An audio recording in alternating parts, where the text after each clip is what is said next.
Yes, people, this is a shady episode. We've got lots of tea to have. Welcome back to another episode of Blocks to Bags. In this week's episode, we're going to be uncovering the world of PR, building stories for yourself, owning your personal brand. We've got a lady here who I've been following for more than a decade on Twitter.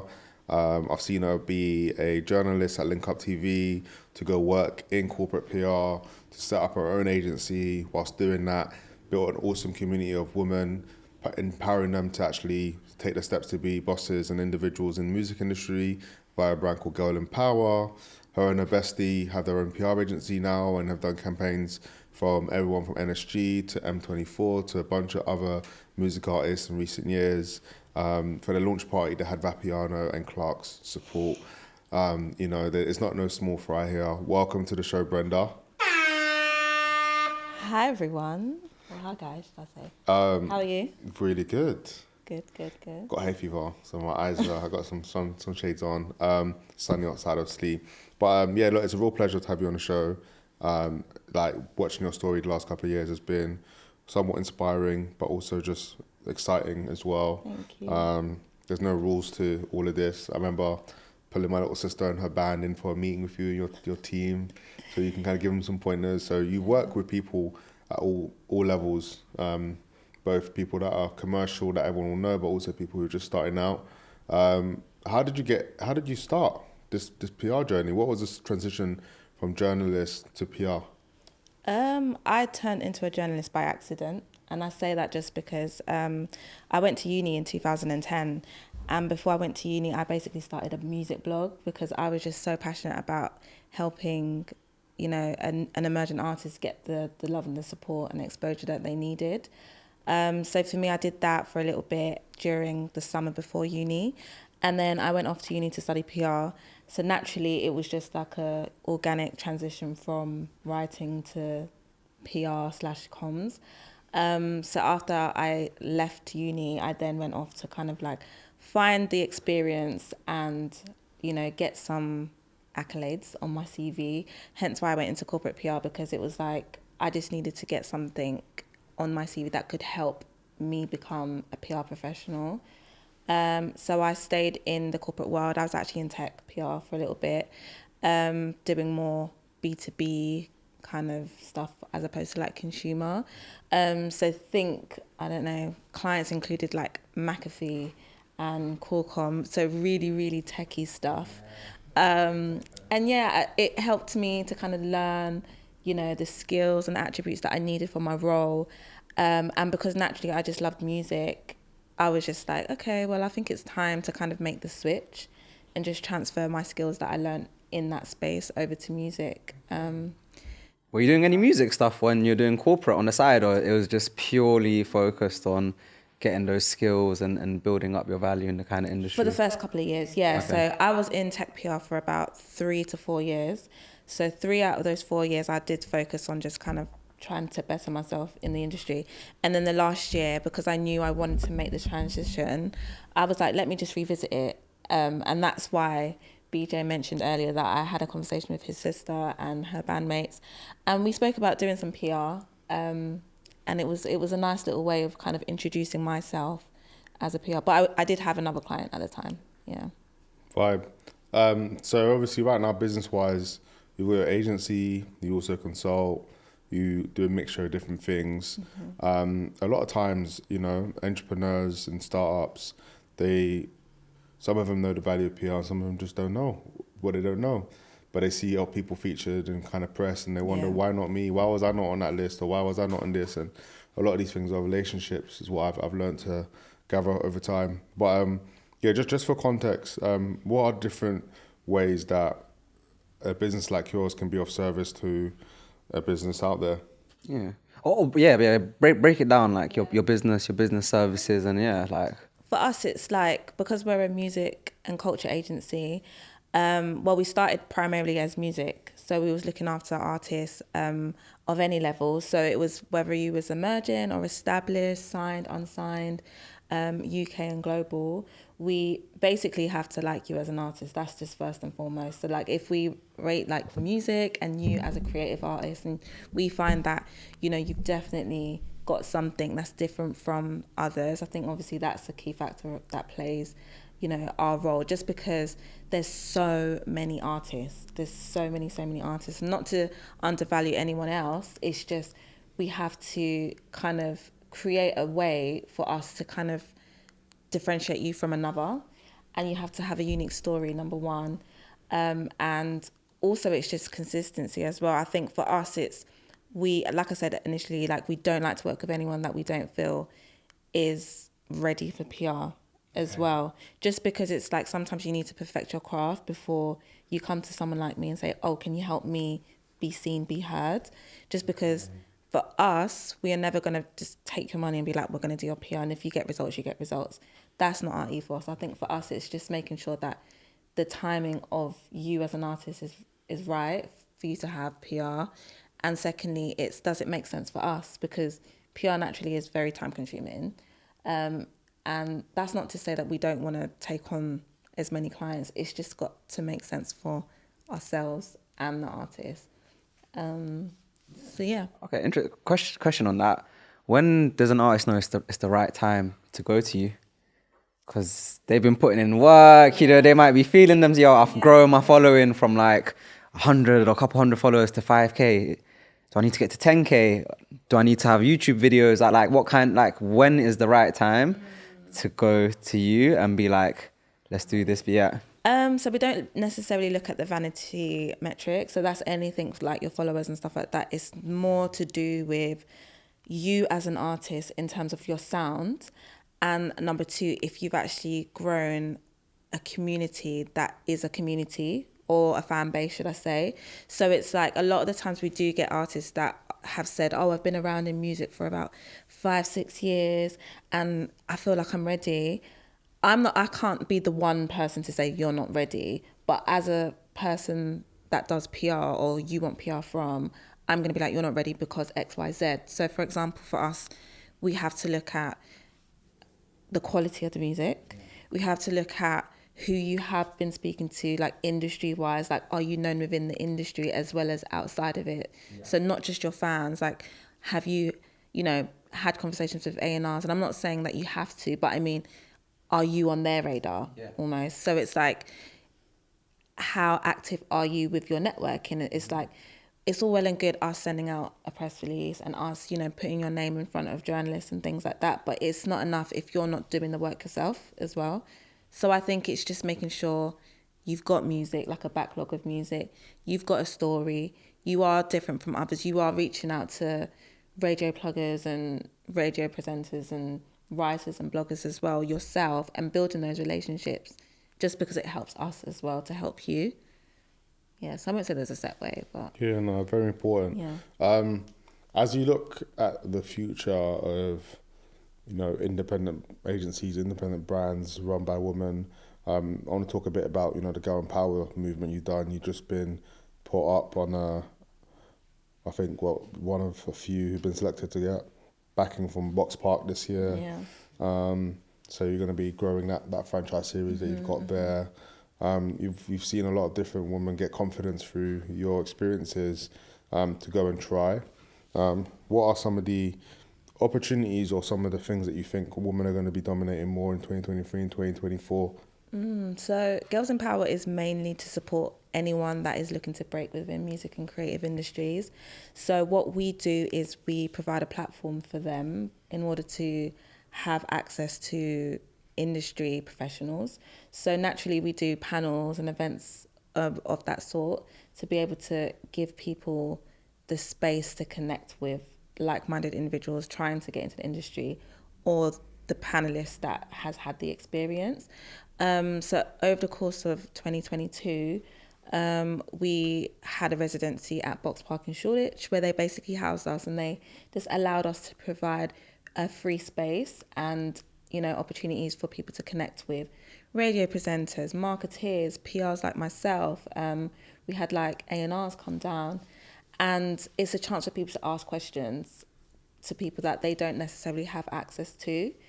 But this year, I think we want to focus more on being able to provide tangible support in terms of like workshops and more like seminar style events where you can come in sit down in more of an intimate space, ask questions, take notes, as well as the networking element to it as well. So yeah, that's what we want to do this year. We are looking to do an artist development camp as well, which is a big task in itself, but it's one that I feel is very much needed for emerging artists and artists that are just looking to take their career to the next level. So hopefully this is going to be a stepping stone for us to do annually. And for women looking to break into the industry in like 2023, 2024, what like key skill or key area within the industry would you say is like a hot breakthrough point if they were to do it? Is it, the rise of TikTok and social media? Is that something that people should consider when going into the industry? Or like what tips can you give to especially women trying to break in? Do you know what? I was having this conversation the other day and I was trying to, put my finger on what particular area in music is key. But I think everything plays a role. Like every role plays some part in being able to break an artist. So I don't want to shun other areas of the industry just because there's people that are front of house and there's people that are back of house. So people like myself, I'm a PR. Naturally, you wouldn't see me do anything. That's why a lot of people don't understand PR or what we do, but you'd see the press coverage. Do you know what I mean? Or like a marketeer, so a marketing manager, which a lot of people do want to get involved in. They naturally pull together like the radio plugger, the PR, the A&R, the this, the that, and they are naturally the glue of a campaign. And then you've got lawyers. So you need to have a lawyer on your team who understands, your publishing deals and your rights and your sync deals and things like that. And I have not a Scooby-Doo about any of that. So you can ask me, but that is a pivotal piece of information that you need. So I wouldn't necessarily say that there's one role that I would say, oh, definitely get on this. But as you've mentioned, things like TikToks and social media in general, obviously tech is changing the world. So I definitely feel like marketing would be one, digital marketing, because that kind of has TikTok underneath that kind of umbrella, just things like that. But anything that you have a passion for, I'd say just chase. I don't want to put one particular role. I love that. As number one. Other bit of advice, 'cause we like to always share lessons and these stuff. So you've worked on helping break a lot of different artists with their first singles. That's actually, they've had PR behind, or whether it be an EP launch. What's your advice for artists trying to get noticed at the moment? So they've got their song, they've been working on their sound, they're still bootstrapping, they're not signed to no label, but I'm about to release a single this summer that I'm really hoping for, and I may have a couple other in the can.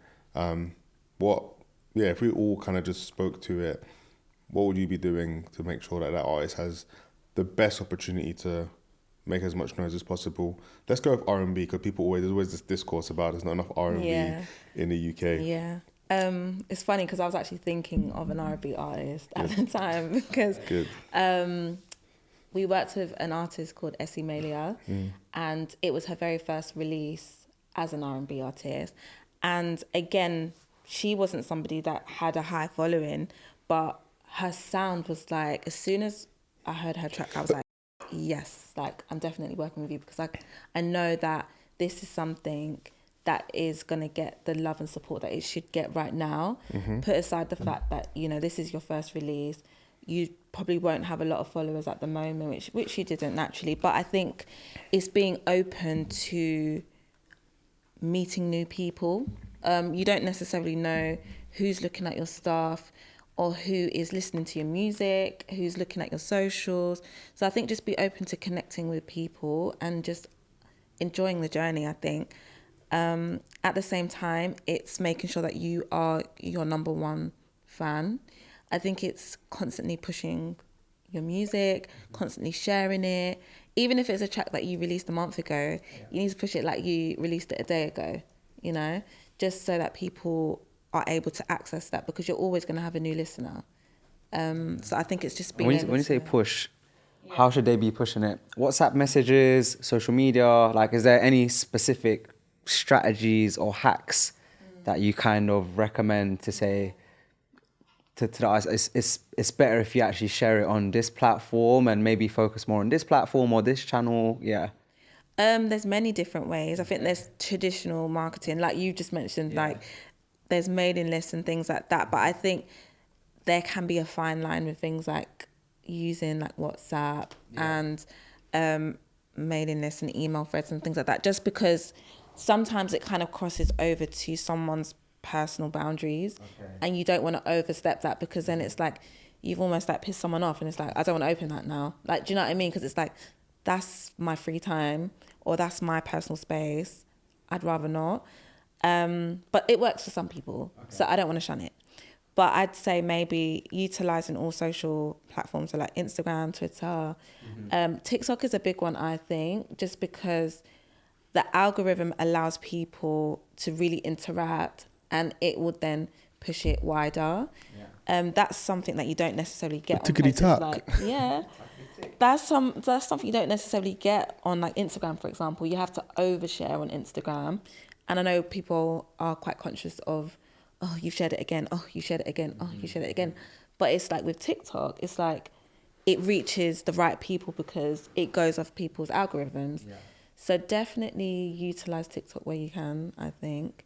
And just jump on trends as well. When I say trends, I mean more... Make it your own though. No, I don't necessarily mean on TikTok. I just mean knowing that, okay, if this video starts working... like if most people are interested in this style of content, let me try and do this. Or if I find that my followers are more engaged on Twitter, I might just use that for a little bit and then implement the others. So it's like, you need to think about how it works for you as a tailored artist. I wouldn't say what works for one artist would work for another. Okay. And you talked about, funny enough, pissing people off with if you're hitting them on the wrong channel, when it comes to like campaigns, have you ever been in that situation where it's kind of rubbed audience or people the wrong way, or it's not gone as well as you had hoped, or it maybe didn't deliver results? And how did you kind of deal with that? Because with PR and marketing, nothing is ever guaranteed, right? So like, how do you deal with those kind of situations? Have you ever been in one of those kind of situations? Not necessarily to piss someone off, I don't think. You do get like them journalists that are like, take me off your mailing list. And it's like, that's only if it's like really corporate stuff. Like I do have like, we don't just work with artists, so we've worked with like music charities and things like that as well. So it's like, we reach out to... Yeah, you worked with our charity recently. I did. We've been working. The Student View. Well, we have been working. We are working. We're live. Yeah. So it's like a different type of journo, and they naturally get a lot of different press releases. And I think my job is to build a relationship with a journalist. So I would naturally know they might like this, they might not like this. So my job isn't to do media blasts. So we don't actually do media blasts. We actually tailor every single media list to the client. So no, I'm going to say no, that I haven't really pissed anyone off, just because a journo can be like, Brenda, maybe not, this one isn't for me. Like they're okay with saying no, and I'm okay with hearing no. I think just don't send people stuff on WhatsApp. That's the one thing to avoid, I think that's the one thing. And DMs, Insta DMs. I think that one's a little bit annoying too. But just because, again, it's just personal space, it's personal boundaries. You don't want to go onto your social and then here's a link to my music. It's like, I don't know. I think that's just my own personal preference as well. Okay, I hear that. So on another more exciting note, let's talk about campaigns, exciting campaigns. What are some of like the most exciting and best sort of campaigns that you've seen so far this year? I know it's only been one quarter into 2023, but have you worked on something that you thought this is sick, or have other campaigns kind of caught your eye? This year, not necessarily. It's been a quiet year so far. As an industry, it's been pretty quiet. So I'd say like probably last year again was a bit quiet. But then the year before that, when we launched in 2021, and we were super busy. So we had like at the time NSG, Odile, we had Blanco going all at once. And I think Blanco was definitely our favourite campaign because he'd been away for a little bit and he was releasing a project, and people love his sound, love his style, and the fact that he's got a lot of history in music as well. So that was exciting to see the anticipation ahead of the EP coming. So leading up to it, he did a few drops, he did a visual, People loved it. People were really excited. And then he got a lot of interviews. So for me as a PR, that's a plus. I'm like, okay, this is great, because when you have a feature, I feel like that's a little bit more important than just general coverage of the release, because you get to unpack a story, you get to speak to an artist, and you get to show, you know, his fans and listeners who this artist really is. So he got some really good placements. He got like Clash Magazine, he got Enemy, DJ Mag, which are really big titles to have. And then towards the end of the year, he got nominated for DJ Mag awards. So it's nice to be able to say that your campaign, you know, initially helped to create the exposure for him to be nominated for that, because he was away beforehand. Yeah, we love to see that. We love to see that. So obviously, as you mentioned, like, the industry is up and down, that you're looking at new verticals. You mentioned your culture agency as well. For founders out there who are building their agency for the first time, or who are looking to move and offer some new services, I love to always give people gems of things to do when things go wrong, because we always talk about when things go right. But what are some common things that go wrong in your industry that you see that you've now made a solution for? So it might be how people approach guest lists, or how people approach, you know, after campaign wrap-up reports. What are some things that you've noticed in your time in the game that often goes wrong, and that you've overcome, or something particular just to you and that you want to share that you've overcome? I think there's a few, but they're not like major falls. Doesn't have to be major at all. Yeah, I think it's just, I think going back to our conversation before where we was talking about pissing people off, I think it's just like sometimes when we handle quite a few clients, so I'm not just speaking about under my black book, like beforehand I worked at another music agency, and we didn't get the chance to actually pick and choose who we worked with some of the time. So we did have a responsibility to outsource talent, but half of the time we had talent given to us. So it was like, regardless of whether we like the stuff or not, we have to send it to our contacts, because you just have to. Yeah. So again, there was a time where I sent something over to someone and I just knew that they weren't going to like it, but because I just had to send it. Damn.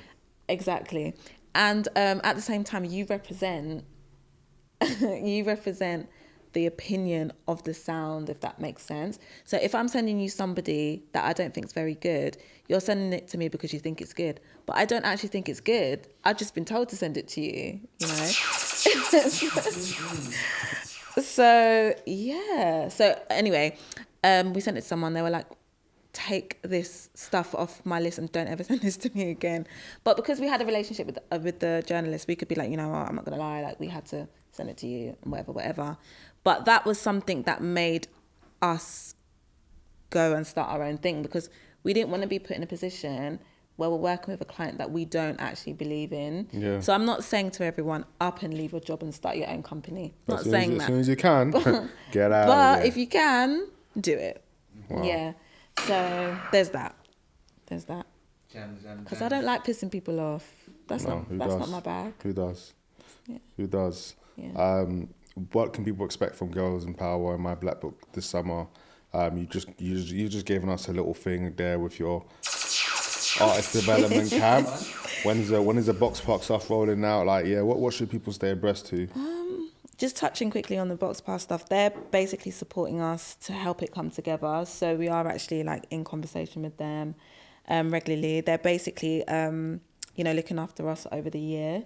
So yeah, they're going to be supporting us on, making sure that the artist development camp comes to life, which it is, it's moving. Hopefully we can announce maybe next month for it to happen this summer. So that's coming in the summer. Mm-hmm. And then Girls in Power in general, just, more workshops. We are doing a pasta and PR event next month as well, which is, this month, end of this month, which is exciting. Currently recorded April 2023. Sorry? Recorded April 2023. Yes. Good, thank you for that. So yeah, just things like that, I think, for Girls in Power, just more tangible stuff so people feel like they're actually taking stuff away physically. And with my Black Book, we want to basically segue a little bit more into working with brands and doing more brand partnerships and collaborations. But we're not leaving music behind, just FYI. We're going to merge the two together in any way that it works to make sense for us. I love that.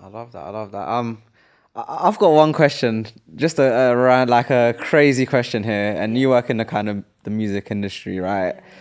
Have you seen those people that are using AI to recreate rappers' voices and to lay their own bars down? Like there's a software that you can basically record and it makes your voice like Kanye West's voice or Kendrick. What do you think of this AI music stuff? And what does that mean for the future of like music and artists? It's so funny because, like I said earlier, I worked in tech PR. Yeah. So naturally, I knew that AI was going to be a thing and it was going to take over. But the conversations around AI at the time was, is it going to be a thing where it's taking over our jobs? Mm-hmm. So, like, are there going to be, like, robots coming in and doing our thing? Yeah. And you're seeing it now. Like, when you go to the bank, like, there's no cashiers, options. They literally, you have to go in and press buttons. You see in stores where people are using self-checkouts now, that there's less tills, etc., etc. But to see it move into the music space is very wild. It's very crazy. Yeah. And I think it's not very nice on artists that are actually artists, And I think it kind of takes away the fact that an artist is an artist, because now you've got tech that can make you an artist, if that makes sense. So there's artists that have been grinding for 10, 15 years, and then you've got tech coming in, almost creating a voice and just making music and kind of cutting through everyone that's hustling. It's a bit scary, I'm not gonna lie. I didn't think I'd see the day, but it's just a weird one. What do you think about it? I've just been completely and utterly fascinated by AI.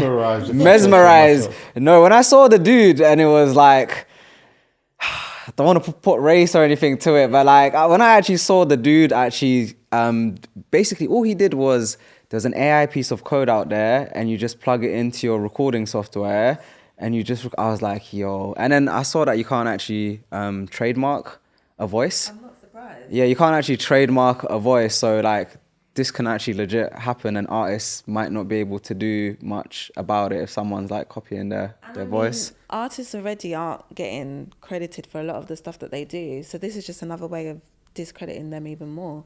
Yeah. It's scary. It's really scary. We'll just say power to the people. Fight the power. Fight the power, yeah. We'll fight the machine, innit? Yeah, no, it's scary. But yeah, hopefully it doesn't actually become a thing. I'm hoping it's just a thing for Twitter. Mad. Right now. Yes, people. That was another episode of Blocks to Bags. Brenda, thank you for coming on. Thank you for having me in my shades. Dropping them gems in our shades. Hopefully see you at one of our live events as well. I'll be there. All right, my people. Don't forget, like, comment, subscribe. I'm your boy Beej. I'm your boy Seb. And I'm your girl Brenda Juliet. And it's been Blocks to Bags.